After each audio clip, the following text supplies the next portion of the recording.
বঙ্গোপসাগরের লঘুচাপের প্রভাবে টানা বৃষ্টি, জলাবদ্ধতায় স্থবির চট্টগ্রাম, পাহাড় ধস ও দেয়াল ধসে বাড়ছে প্রাণহানি।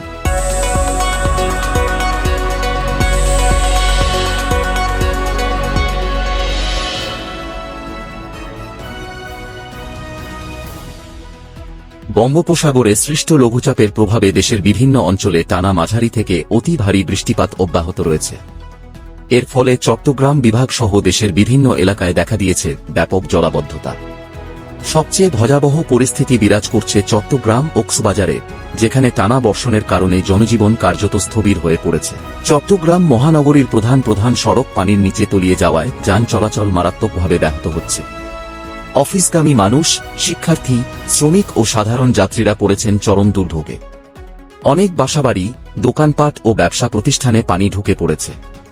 পরিস্থিতি বিবেচনায় চট্টগ্রামের কয়েকটি গার্মেন্টস শিল্প কারখানা এবং কিছু শিক্ষা প্রতিষ্ঠান সাময়িকভাবে বন্ধ ঘোষণা করা হয়েছে। এদিকে বৈরী আবহাওয়ার কারণে বাংলাদেশের সমুদ্রবন্দরসমূহকে ৩ নম্বর স্থানীয় সতর্ক সংকেত দেখিয়ে যেতে বলেছে আবহাওয়া অধিদপ্তর। একই সঙ্গে মাছ ধরার নৌকা ও ট্রলারকে নিরাপদ আশ্রয় থাকতে এবং গভীর সমুদ্রে যেতে নিষেধ করা হয়েছে। টানা বৃষ্টির সবচেয়ে মর্মান্তিক দিক হল পাহাড় ধস ও দেয়াল ধসে বেড়ে চলা প্রাণহানি। গত ৭ ও ৮ জুলাই ২০২৬ তারিখে চট্টগ্রাম কক্সবাজার অঞ্চলে একটানা অতি ভারী বর্ষণের ফলে একাধিক দুর্ঘটনা ঘটেছে। প্রাপ্ত তথ্য অনুযায়ী চট্টগ্রাম জেলায় অন্তত ৪ জন নিহত হয়েছেন। এছাড়া কক্সবাজারে পাহাড় ধস ও বর্ষণজনিত কারণে পূর্বের ও সাম্প্রতিক ঘটনাসহ মোট নিহতের সংখ্যা ১৩ জনে পৌঁছেছে বলে জানা গেছে। শুধু গত ২ দিনেই চট্টগ্রাম অঞ্চল ও নগরীতে পাহাড় ধস ও দেয়ালচাপায় অন্তত ৬ থেকে ৭ জনের মৃত্যু হয়েছে এবং শিশুসহ আরও ৫ থেকে ৭ জন আহত হয়েছেন। স্থানীয় বাসিন্দাদের দাবি, গত ২৫ বছরের মধ্যে এমন দীর্ঘস্থায়ী জলাবদ্ধতা তারা দেখেননি। তাদের ভাষ্য, অতীতেও ভারী বৃষ্টি হয়েছে, কিন্তু এত দীর্ঘ সময় পানি আটকে থাকার ঘটনা ছিল না। তাদের মতে, সরকার বিভিন্ন উন্নয়নমূলক কাজ করলেও কোথায় সমস্যা রয়েছে তা চিহ্নিত করে স্থায়ী সমাধানের উদ্যোগ নিতে হবে। তবে স্থানীয়দের একাংশ মনে করেন, শুধু সরকারকে দায়ী করলেই হবে না, সাধারণ মানুষেরও সচেতনতা জরুরি।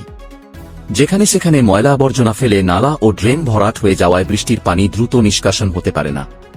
ফলে সামান্য বৃষ্টিতেই জলাবদ্ধতা তীব্র আকার ধারণ করে। স্থানীয় ব্যবসায়ীরা আশঙ্কা প্রকাশ করে বলেন, এই পরিস্থিতি যদি আরও দীর্ঘায়িত হয়, তাহলে ব্যবসা বাণিজ্য, শিক্ষা কার্যক্রম এবং নগরীর স্বাভাবিক জনজীবন আরও মারাত্মকভাবে ক্ষতিগ্রস্ত হবে।